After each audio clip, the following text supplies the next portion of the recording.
नमस्कार, आप देख रहे हैं बोलता हिमाचल। मैं हूं अर्नव और लेकर आया हूं देवभूमि हिमाचल से आज की बड़ी और महत्वपूर्ण खबरें।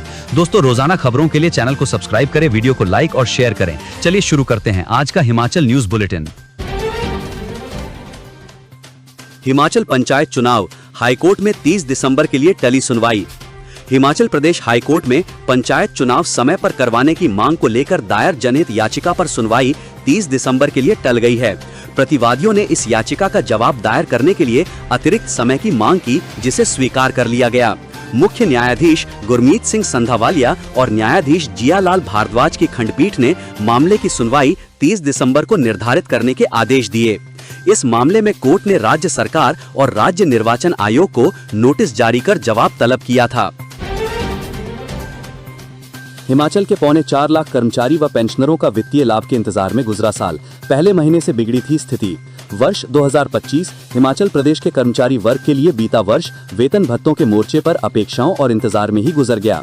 लंबे समय से लंबित वित्तीय मांगों पर ठोस निर्णय न होने से कर्मचारियों में असंतोष तो रहा, लेकिन नियमित वेतन और पेंशन मिलने से स्थिति संभली रही।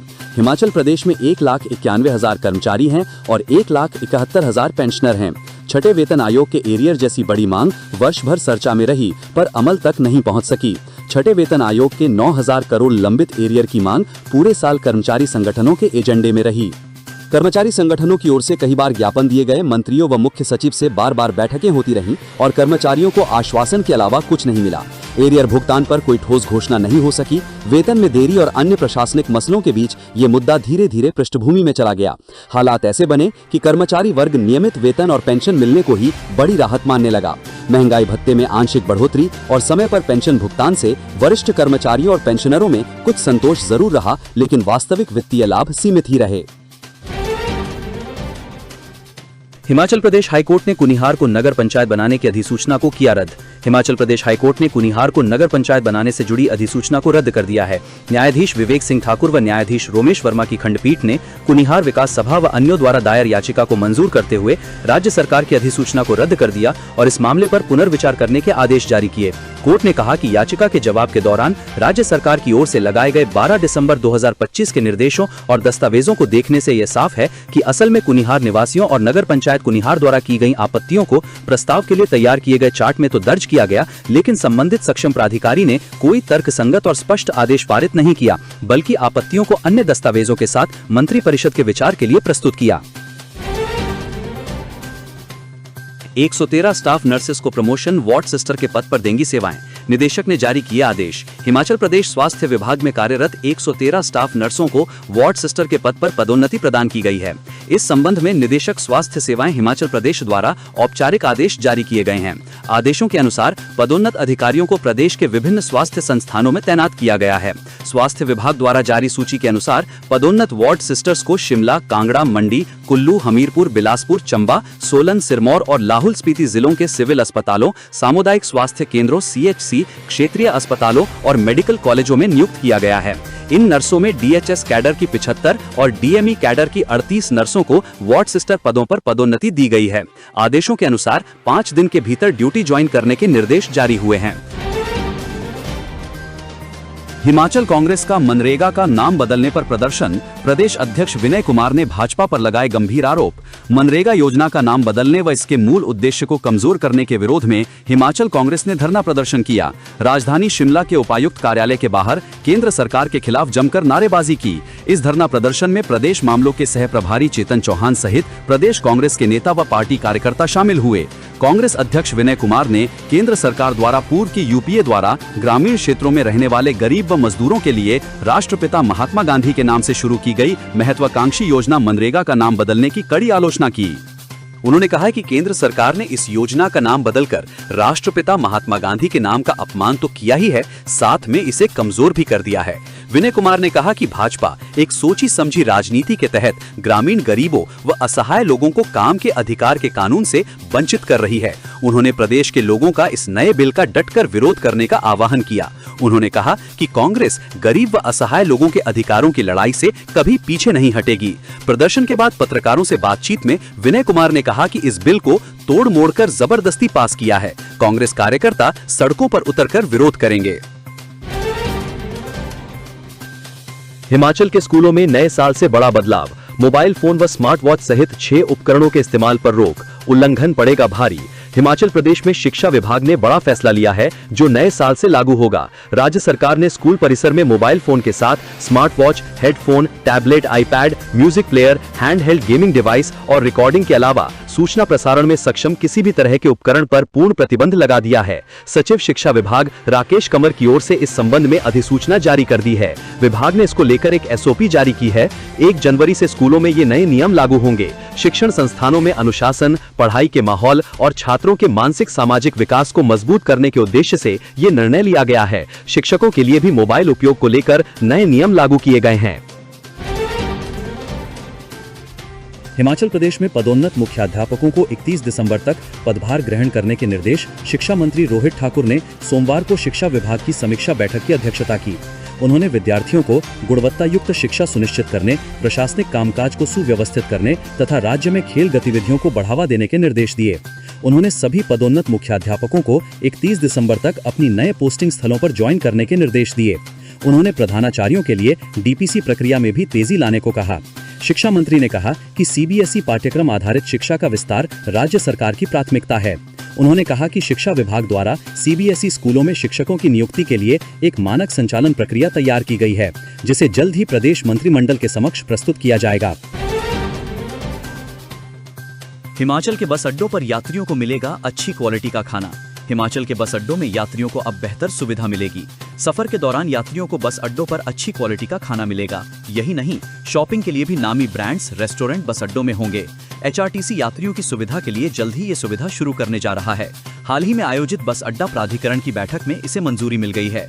बैठक में निर्णय लिया है कि प्रदेश में जितने भी बस अड्डे हैं, उनमें खाली पड़े व्यावसायिक परिसरों को चिन्हित किया जाएगा। उनमें कितनी जगह है उसका पूरा आकलन करके कंपनियों से संपर्क साधा जाएगा।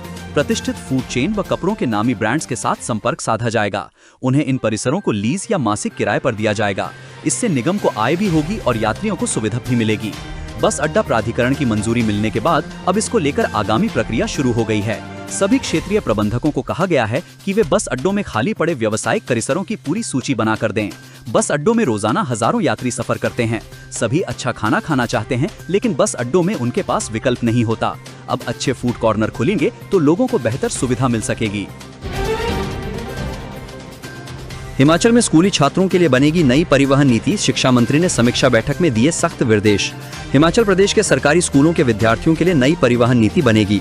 कम विद्यार्थियों की संख्या वाले स्कूलों को मर्ज व बंद करने, हिम बस कार्ड की व्यवस्था लागू होने के बाद विभाग नियमों में बदलाव करने जा रहा है। ऐसे स्कूल जहां के लिए सरकारी बस नहीं चलती, वहां के लिए निजी बसों में भी बस पास की सुविधा कैसे मिलेगी, इसका नियम विभाग कैबिनेट में रखेगा। शिक्षा मंत्री रोहित ठाकुर की अध्यक्षता में सोमवार को आयोजित विभागीय समीक्षा बैठक में इस पर विस्तृत चर्चा की गई। उन्होंने विभाग को नई नीति तैयार करने के निर्देश दिए हैं। स्कूलों में बायोलॉजी, केमिस्ट्री, फिजिक्स और गणित विषय के शिक्षकों को अंग्रेजी माध्यम में पढ़ाने के लिए प्रशिक्षित किया जाए। बैठक में प्रदेश में गुणवत्तापूर्ण शिक्षा, सीबीएसई स्कूलों के विस्तार, भर्ती प्रक्रियाओं, खेल अधोसंरचना और प्रशासनिक सुधारों को लेकर महत्वपूर्ण निर्देश जारी किए गए। शिक्षा मंत्री ने कहा कि मुख्यमंत्री सुखविंदर सिंह सुक्खू की प्रमुख योजनाओं में शामिल सीबीएसई शिक्षा का विस्तार राज्य सरकार की प्राथमिकता है। हिमाचल शिक्षा विभाग का बड़ा फैसला, शिक्षक डायरी की शर्त को किया खत्म। आखिर क्यों वापस लिया आदेश? हिमाचल प्रदेश के सरकारी स्कूलों में शिक्षकों के लिए टीचर डायरी बनाने की शर्त को समाप्त कर दिया है। सरकारी स्कूलों में शिक्षकों को मैनुअल रूप से डायरी बनाए रखने की आवश्यकता नहीं होगी। Himachal Pradesh secondary education code के पैरा 12.9 को तत्काल प्रभाव से हटा दिया गया है। सचिव शिक्षा राकेश कंवर की ओर से सोमवार को इस संबंध में अधिसूचना जारी कर दी है। विभाग के इस फैसले का शिक्षक लगातार विरोध कर रहे थे। विभाग ने नियमों का हवाला देते हुए इसे अनिवार्य किया था। सचिव शिक्षा विभाग राकेश कंवर की ओर से जारी आदेश में कहा गया है कि स्कूल शिक्षा संहिता में पैरा 12.9 जोड़ा गया था। उस समय शिक्षक डायरी का उद्देश्य शैक्षणिक गतिविधियों का दस्तावेजीकरण करना था। मौजूदा समय के साथ शिक्षा में कई बदलाव हो गए हैं। अब पढ़ाई लिखाई की प्रक्रिया digital platform, online lesson plan, अकादमिक पोर्टल और लर्निंग मैनेजमेंट सिस्टम (LMS) के माध्यम से संचालित हो रही है। प्रदेश सरकार के सूचना प्रौद्योगिकी नवाचारों से लोग हो रहे लाभान्वित, सुक्खू। मुख्यमंत्री सुखविंदर सिंह सुक्खू ने कहा है कि प्रदेश सरकार के सूचना प्रौद्योगिकी नवाचारों से लोग लाभान्वित हो रहे हैं। उन्होंने कहा कि लोगों को सुलभ सेवाएं उपलब्ध करवाने के लिए डिजिटाइजेशन को बढ़ावा दिया जा रहा है। शिमला से नई दिल्ली पहुंचे मुख्यमंत्री ने यह बात डिलाइट द्वारा आयोजित आरोहण growth with impact government summit कार्यक्रम में शिरकत करते हुए कही। उन्होंने कहा कि राज्य में एक आदर्श सुशासन मॉडल को अपनाकर सरकारी योजनाओं का लाभ सीधे जरूरतमंद और पात्र नागरिकों तक पहुंचाना सुनिश्चित किया जा रहा है। वर्तमान में तकनीक के उपयोग के महत्व को रेखांकित करते हुए मुख्यमंत्री ने कहा कि राज्य सरकार सभी क्षेत्रों में नवीनतम तकनीक का उपयोग कर विभिन्न सेवा प्रणालियों को आधुनिक बनाने और इनकी परिचालन क्षमता में सुधार करने के लिए प्रतिबद्धता से कार्य कर रही है। हिम परिवार परियोजना का उदाहरण देते हुए उन्होंने कहा कि इसका उद्देश्य राज्य के नागरिकों का सटीक डेटाबेस तैयार करना है। इससे विभिन्न योजनाओं के पात्र लाभार्थियों की पहचान में सहायता मिल रही है। शिमला आईजीएमसी में मरीज को पीटने वाला डॉक्टर ड्यूटी से हटाया, स्वास्थ्य मंत्री बोले कड़ा एक्शन होगा, नई गाइडलाइंस बनेंगी। हिमाचल प्रदेश के शिमला में इंदिरा गांधी मेडिकल कॉलेज एवं अस्पताल आईजीएमसी में मरीज के साथ मारपीट करने के आरोपित डॉक्टर को तत्काल प्रभाव से ड्यूटी से हटा दिया गया है। मामला सामने आने के बाद स्वास्थ्य मंत्री कर्नल डॉक्टर धनीराम शांडिल ने आईजीएमसी प्रबंधन को प्रदेश सचिवालय तलब किया व पूरे मामले की जानकारी हासिल की। उसके बाद मीडिया से बातचीत करते हुए कहा कि डॉक्टर को ड्यूटी से हटा दिया गया है व जांच कमेटी बिठा दी गई है। उसकी रिपोर्ट आने के बाद अंतिम कार्रवाई अमल में लाई जाएगी।